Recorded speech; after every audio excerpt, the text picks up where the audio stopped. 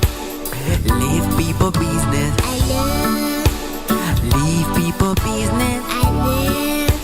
I leave people business alone. Leave people business. I love. Face. Welcome back to Easy Friday. My name is Shiksha Aurora, and thank you for staying right here on KBC Channel 1. Remember, you can talk to us, interact with us on hashtag Easy Friday at KBC Channel 1 at Shiksha_Aurora. Now, tonight's show is a little different.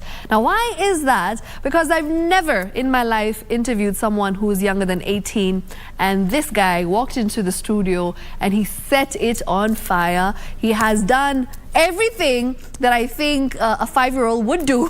But apart from that, he's just full of life. I don't think I've stopped smiling ever since I met him, ever since I had a conversation with him. And I know tonight's show is going to be full of smiles and so much more, a learning experience for you and I. So make sure you stay right here, because I'm going to introduce to you to the son and the one and only father. His name is the Michael Bundi with Fez. What's up? Hi. How are you guys? Good. I love your t-shirts, firstly. It's just God's grace and God's voice. Wait, say that again. It's just God's grace and God's voice. Okay, I love it. I love that, you know, he is just so full of life. Thank you. So energetic. Just so much character and personality. Yeah. Was he always like this growing up? Yeah, he was always like that. I mean, yeah, not that he's grown up, he's only 5, but as in ever since he was born. Well, we've had intentional parenting. Okay. So I always made sure to affirm him every time. And since he was like 2, I would clap for him for every little achievement. Yeah. So it gave him a lot of he's so outgoing. Okay. If you look at me, I'm almost the opposite of him. I can tell. You're a bit of an introvert. Yes. And he is a complete extrovert. Yeah. Because he's been doing most of the talking and you've been just quiet. Yeah. It's so crazy to see that, you know, the two of you gel in so well together. Michael, you know, I know one of your videos went viral just recently. It's been less than a month, right? Yeah. And how was that feeling when you saw the numbers just escalate all of a sudden? Well, it was scary. Yeah? That's what I would say. It gave me a lot of anxiety. Okay. Because we've been doing this since he was 2. And we used to post it, but people never noticed. Okay. You know? Okay. So this was scary because this was not just me, but me and my son. Yes, the And two he's of you still, together. You know? And he's still so young, so I was a bit scared. Okay. But then we just got on with it. And after it started trending, now we decided to do more because we do many songs together. Yeah, now I can see you're so consistent. You post almost every single day. Yeah. And it must be very tiring, you know, just for you. Firstly, you're a father, and then you have to take care of his homeschooling. I know he's being homeschooled right now. Yeah. You have to take care of your practice sessions. And then you also have to create content. Then you have to turn up for interviews. I'm sure it's been crazy, but how are you managing it all? Well, we do record on Sundays and Saturdays, Okay. so we do videos for the whole week, so that makes it easy for him. On weekdays, he's able to focus on his education, school, yeah. right? And then he homeschools from 9 a.m. to 1 p.m. So Okay. after 1, he can come to interviews and Okay. he can go to other places and have fun. Yeah. Yeah. But it's been crazy. Amazing. Fez, tell me, how much do you like to sing? 100 times. 100 times. Okay, do you think that when you grow up, when you grow old, you want to keep singing all the time? Yes. That's what you want to do. How much happiness does it bring you? Does it make you so happy? Yes. How happy? Happiest? No. Happier than chicken and chips, Amma? No. Happy so much. Happy so much. Okay, what's your favorite song? Do you have a favorite song, Faiz? That you sing with Daddy? Which one is it? I love. People like. No. Your song that I get to. Okay, my song. Okay. Oh, so he said his favorite song is yours? Yeah. That's amazing. Yeah. So let me ask you something, Faiz.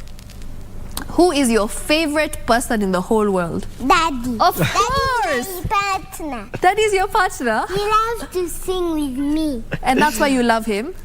I love it. I love your relationship with him. Because he's my best father. I know he's your best father. I hear it every video.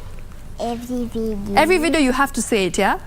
Say it the way you say it in the videos. I want to hear it. Like, after nimesema. Let's say hi, guys. Hi, guys. My name is... How do you say that? Okay, look at your camera and say, hi, guys. Hi, guys. My name is Faiz, and this is my daddy, my cousin, and my best father. Thank you. And then there's a kaboom. You forgot to do the kaboom. Oh. Kaboom. Boom. Kaboom. Show me your t-shirts. Hey, amazing. Nice. Yes. I'm sure there's never a dull moment with him around. He's just... Look at him. Well, sometimes it's a bit tiring. It I can can get understand tiring. to keep up with his energy, right? Yeah, it is. Sometimes it's because he's all over the place. He wants to be in the studio. He wants to be in the living room. He wants to read at the same time. He wants to do play everything. Everything. So sometimes I have to, and then he gets really excited, like very excited. Yeah. Especially when he's in front of people like now. Yeah, because he loves people. Yes, yes. And then how do you make sure that, you know, he's grounded? So like, for instance, if he does something bad, how do you tell him, Faiz, that's bad? Well, I've always taught him to be, that you're supposed to be? Gracious. Gracious. Say Okay. it louder. Righteous. Righteous. Righteous. Yeah. So okay. I've always taught him about, we are believers, so I've taught him about doing the right thing. So every time he does the wrong thing, he knows what happens when you do the wrong thing. That's amazing. So I've always taught him that. That's amazing. Michael, you know, the way you talk, you sound like a 40-year-old person. But in reality, you're only 25 or 26. I mean, how 26. Are you... He's 26, right? I know. How are you this mature? Like, do you think life's experiences have just changed you? Or have you always been, you know, so humble, so grounded and this mature in life, basically? No, I've not always been like this. Okay. I grew through so many experiences. I experienced a very hard struggle trying to make it in the music. And I realized that there was only one way to live a good life, and that was just to be kind, you know? And once I realized that, I was lucky I realized before I had him. Yes. And I realized I had to teach him and give him a better life, because I didn't have that affirmation. I was always the kid that was always alone, depressed and all that. But then I didn't want the same for him, so I had to change it. It's just so beautiful to see, because now I feel like everything that you did not have, you know, you mentioned that you didn't have someone to affirm you, to validate you, to tell you that you're amazing. You're doing just the same for him. And at such a young age, he's just so confident. So I can see you're doing a goddamn good job. Thank you. Should be proud of yourself. Thank you. I heard in one of your interviews, or I think on social media, you mentioned that he has a younger sister. Yeah. Are we going to see the three of you at some point? At some point you will, because singing? She is also a good singer. She's one, but she can sing on key. That's amazing. So we do sing together, but because she's still too young, I'm trying to keep her off the media. Yes. But when she's two, maybe? Yeah. Okay. You're going to see all of us. All right, then you'll be back here when there's the three of you. Yes. Awesome. Faiz, you know, I've been just seeing you and you're running around and you're like talking to everyone and you're smiling with everyone. How do you get so much energy? What do you eat? First of all, tell me that much. Chicken. Is it vegetables? Vegetables give you energy, senor. So if you're watching and if you're a parent, you must feed your child vegetables, because look at him. This is what vegetables does. Faiz, how do you like to, in terms of studying, what do you like? Do you like coloring? Do you like arts? Do you like counting, numbers, English? What is your favorite? Painting. You love to paint? Okay. Daddy, in school, paint brush. Yeah. So he likes to paint. On national TV, this is where he's like, you brought what for me? Now you must, Michael. Yeah, we'll buy. Board. Yeah, we'll buy the He board. wants the board now? Yeah. Is something that he really enjoys to do, painting? Yes, he can spend his whole day doing just that. That's amazing. So apart from singing, he loves to paint as well? Yeah. Okay, okay. Faiz, what do you like about Daddy the most? What does Daddy do to you that makes you so happy? Singing. Okay. So it's again, once again, it's all about the singing.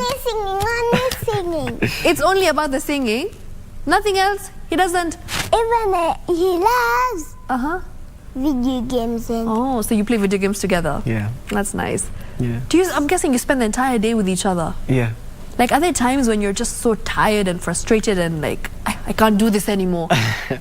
Well, I've gotten used to it. Okay. So it's now a way of life. Because if you're going to give a kid affirmation, and the result of that is confidence, then you shouldn't get in the way of that again. So all we do right now is try to make him remember to stay humble and stay grounded.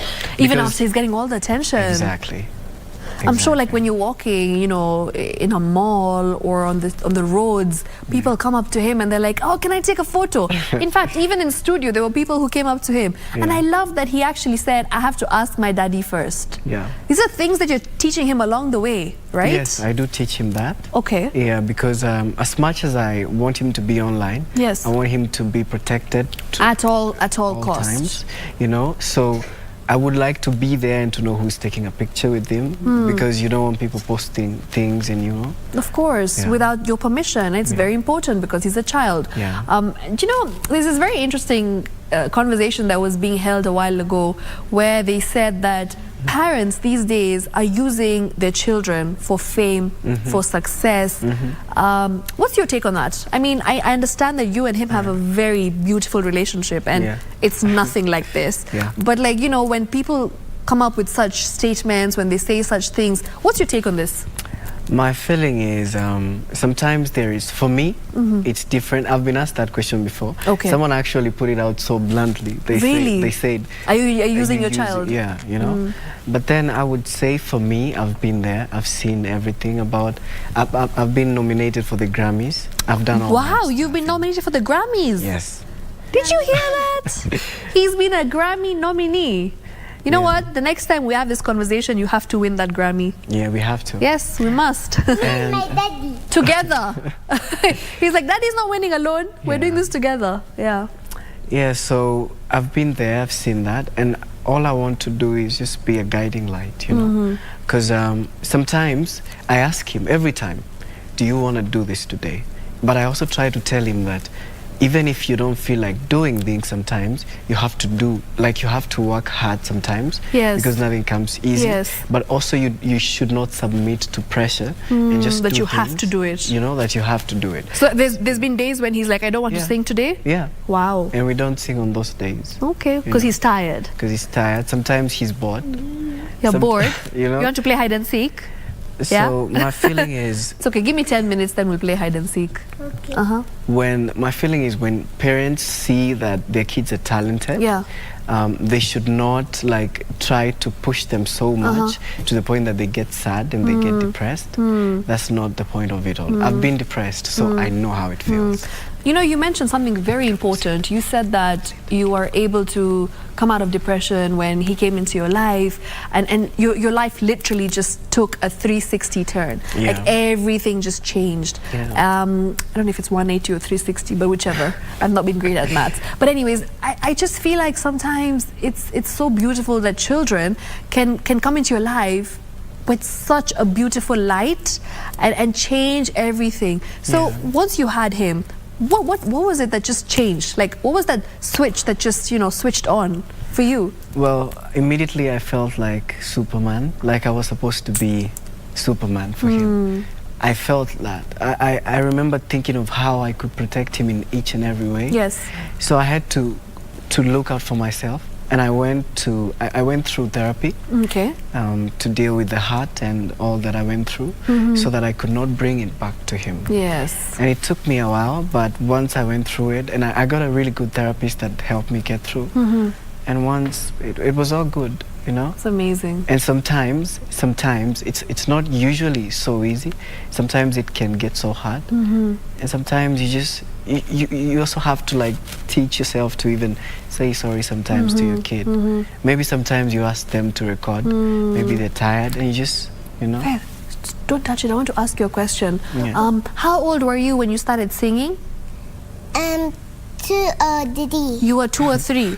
So you were like very young, and then you started singing. Like now, when I did grow up, I start singing like this. Like properly. 5 years old. 5 years old. Okay, so he's saying now he's an expert. Basically. How did you know that he's got this gift? Well, at 2 I could see him drumming patterns on time. Wow. And then he was drumming to the beat. Yes. That's and amazing. Then when you're singing reggae, it's quite hard to... Reggae starts with rolls. So they have this ding, ding, ding. So most people have a challenge waiting for the roll and getting in on time. Yes. So he would do it on time. That's what made me realize he's musical. He's got a gift. And then he was singing on key, so... Yeah. Why not? Yeah. Oh, so your journey and everything that you're saying is giving me goosebumps, because not many people share such a gift at such a young age, number one. Number two, not many people have this relationship, the father and son relationship. Yeah. And number three, it's like he saved you. Yeah, he did. He actually did, because he's come to your life and your life just changed for the better. Yeah. And you've grown so much, and you're a better person. Yeah. And it's just so beautiful to see. So may God bless the two of you always, honestly. It's just so nice to see. Fez, give your daddy a high five. Hey, okay, cool. So I want you to sing for me your favorite song right now. Jam don't shall fly. Not that. Okay. Which one? Which one's your favorite? Tell daddy.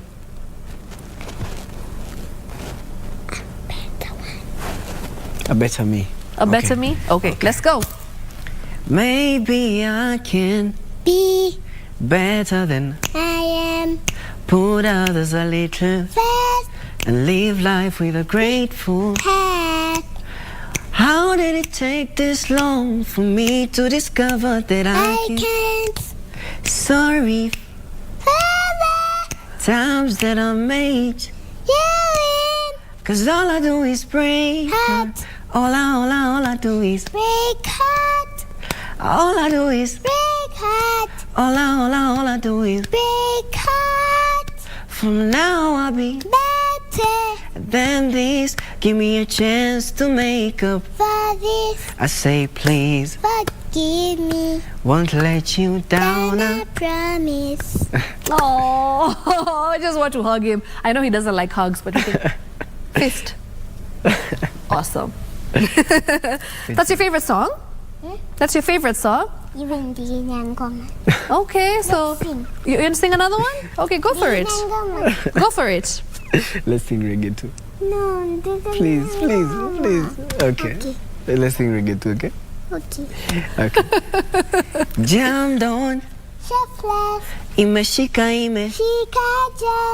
Imenishika Amakanja.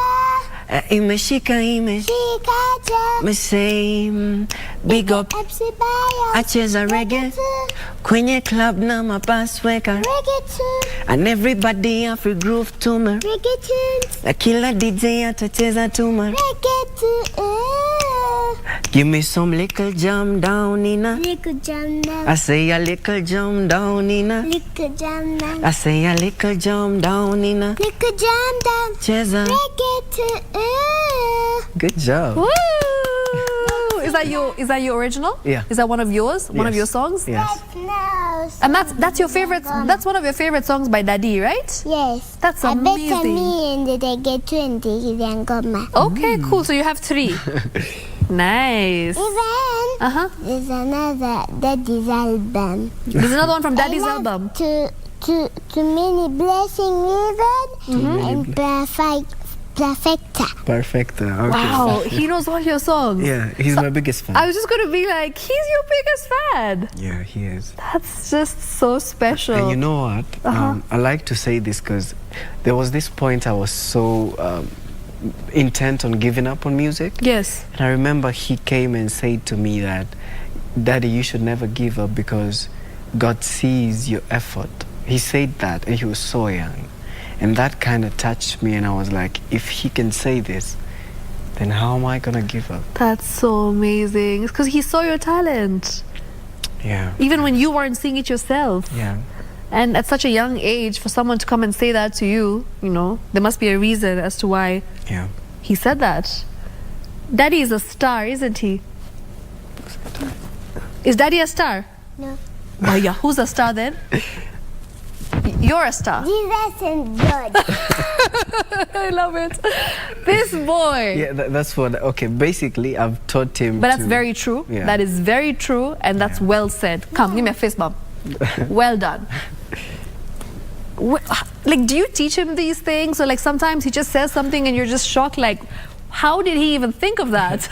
Well, I teach him because I teach him to not take credit for these things because these things are gifts that have been given to us. Yes. We're supposed to give it back. Yes. So that's what I try to tell him every time. Yeah. So I tell him give credit to God for your gift. So when you tell him he's a star, he's going to say no. You have to give credit to, like, I sing but he helps me. That's what he's going to say. Amazing. Yeah. Fez, so when you're old, when you're big, what songs do you want to sing? What instruments do you want to play? Do you want to play the guitar? Do you want to play the piano? The drums. Drums? You like the drums as well? Even piano. Even piano? You like all of them? That's nice. I like Daddy's piano. Yeah, Daddy's piano is really nice, by the way. Because it's so heavy too. It's too heavy, but when you're big, you'll be able to carry it, right? Are you going to teach him how to play the instruments? I will just carry with one hand. Okay. Then you're strong because you're going to be Superman, right? Nice. Fez the Superman. Kaboom. I'm Flash. You're Flash. This is what you call being a kid of 2022. Like, they know everything. Yeah. Does he like to watch movies? You bought me the t-shirt of Flash. He likes Flash? Yeah. It's his favorite superhero? Yes. Nice, I love it. Yeah. Fez, you know, I understand that he... sorry, I was speaking to your daddy, but I said Fez. But yes, Michael, Fez just recently actually got a scholarship. Yeah. Which was amazing, phenomenal. Yeah, it was. Yeah, so, you know, when you saw that, did they come calling or did you apply for it? How did that work? Well, they called after the video was trending. And honestly, it was a prayer answered for me because I always wanted to homeschool him, but homeschooling is also very expensive sometimes, and you need to really have a lot of time with your son. Yes. The time was not the problem, but the money was. Yeah. So these people came in, and they're really good. They have a really good curriculum that focuses on his gifts. Wow. And they decided to pay 70%. So they left us with a very little burden. That's amazing. What a blessing. Yeah. Congratulations. It's just God's grace and God's voice. It's God's grace and God's voice. I'm actually going to be saying this the whole way home. I have to. The whole day. The whole day, the whole night, right? You have to say that. It's God's grace. The whole afternoon. Okay, for sure. The whole afternoon, the whole night. We have to say it's what? It's just God's grace and God's voice. Absolutely, it's God's grace and God's voice. Yeah. So, you know, before we wrap up, Michael, I just want you to basically just tell your audience what you feel for them, how much gratitude you have, and a message for them because they've really supported you this past few months. And I just feel like right now, you walked into KBC and people came looking for you to take photos and everyone was so excited to see you. Yeah. So the people out there really love you. They're showering you with all their love. So what would you like to say to them? I would like to say to them that I really appreciate that this has been life-changing for us both. Like, we love you guys, and we promise to keep doing this as long as we can. And we just need you guys to pray and give us that God gives us more grace to keep doing this. Fez, what would you like to tell the people who watch you? No, right here. Okay. That's mine. Okay, so I'll tell them. Tell them a message. Tell them thank you for watching. Thank you for watching. God bless you. I thank God. That's it. It's a wrap. Amen. Kaboom. Thank you. Thank you so much for coming. Honestly speaking, he knows my camera. This guy. Thank you, Fez. Thank you so much for coming. You know, I honestly have not stopped smiling ever since I met Fez and Michael. And I have to say that just watching them and just seeing how they are as father and son, it's so beautiful, because I've noticed one thing, especially in the African culture, the Indian culture, we don't really talk to our fathers much. We don't tell our fathers that we love them as much as we should, and we don't have that bond with them. We don't share that bond. It's very rare to see. So this is it. This is a living example that you can be best friends with your father, and you can have a conversation with your father, and you can be, you know, you can have a very strong bond with them, and you don't need to be shy away from saying I love you to them, right? Yeah. So yeah, thank you so much for coming and just making my world happier today. I'm so happy because you came, Fez. I really appreciate you. I'm going to buy you chicken and chips right now, so I hope you'll remember me forever. Yeah? High five. Shiksha. Yeah, he knows my name. I've made it in life. And thank you so much, Michael, for coming. Thank you. I really appreciate it. Aliniona siya. Na ukafanya? Nikaona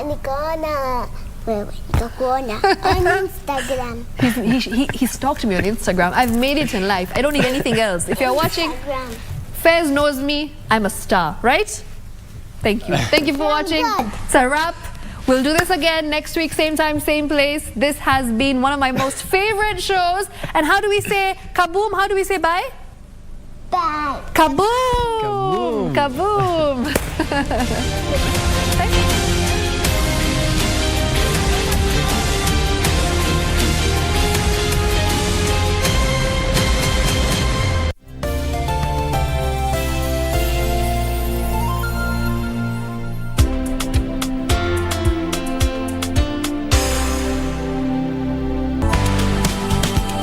Every day, we empower our members to grow, to harvest, to deliver.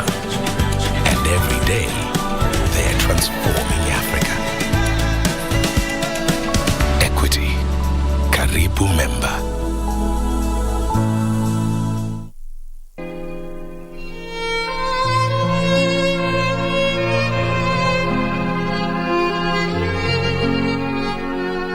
Nirukwe maskini.